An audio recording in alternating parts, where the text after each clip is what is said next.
দেখুন, এটা নিয়ে আমাদের অনেক দিন আগে থেকে বিরোধিতা আছে, শুধু আমরা কেন, আজ পর্যন্ত ভারতবর্ষে এমন কোন পার্লামেন্টারি কমিটি হয়েছে, জয়েন্ট পার্লামেন্টারি কমিটি, যেখানে একটা আইনের বিরুদ্ধে 5 কোটি দরখাস্ত জমা পড়েছে? বলুন।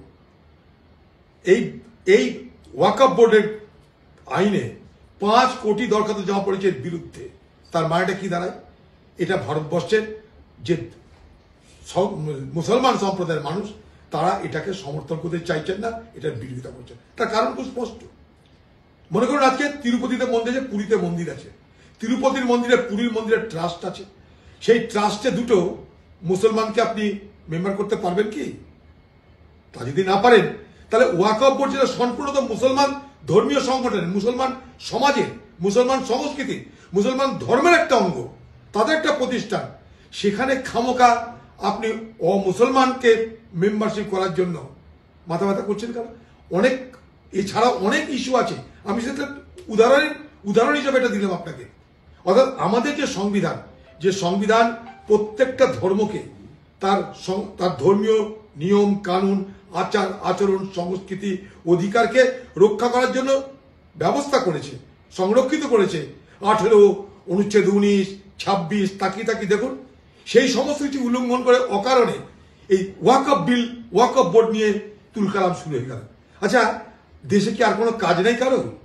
আচ্ছা, ওয়াকফ বোর্ড আইন সংশোধন করে ভারতবর্ষ কি মানে আরো কয়েক ট্রিলিয়ন অর্থ উপার্জন করে পৃথিবীতে 1 নম্বর স্থানে যাবে অর্থনীতিতে? কি লাভটা কি, কারণটা কি? আর কি এটাকে এই মুহূর্তে সব থেকে বড় প্রয়োজন ভারতবর্ষে কি এই মুহূর্তে সব থেকে বড় প্রয়োজন যে পার্লামেন্ট ডেকে একদম ওয়াকফ বোর্ডের একটা আইন পাস করাতে? কেন? সরকার জমি হড়প করতে চাইছে। শুধু হড়প করা নয়, বোঝাতে চাইছে মুসলমান সম্প্রদায়, তোমরা ভারতবর্ষের 2য় শ্রেণীর নাগরিক, এটাই আমাদের এজেন্ডা। এটা ঠিক হচ্ছে না দেশের জন্য, এটুকু আমি বলতে পারি। দেখুন, ভোট আসবে যাবে, ভারতবর্ষের পার্লামেন্টের সংখ্যা বেশি, হয়তো পাস হবে, ভোট আসবে যাবে, জয় পরাজয় আছে, কিন্তু সমাজ যদি বেঠিক হয়ে যায়, সমাজ যদি বিভাজিত হয়ে যায়, দেশ কিন্তু কখনো এগোতে পারে বলে আমি মনে করি না। অর্থাৎ এটা অকারণে অযাচিতভাবে একটা হস্তক্ষেপ করা হচ্ছে, অকারণে, যার কোনো প্রয়োজন নেই। যদি কোথাও ত্রুটি বিচ্যুতি থাকে, যেমন সাচার কমিটি রিপোর্ট ছিল, ত্রুটি বিচ্যুতি কোথায়, সেগুলোকে সংশোধন করার জন্য সমস্ত প্রস্তাব ছিল, সেগুলো করো তোমরা।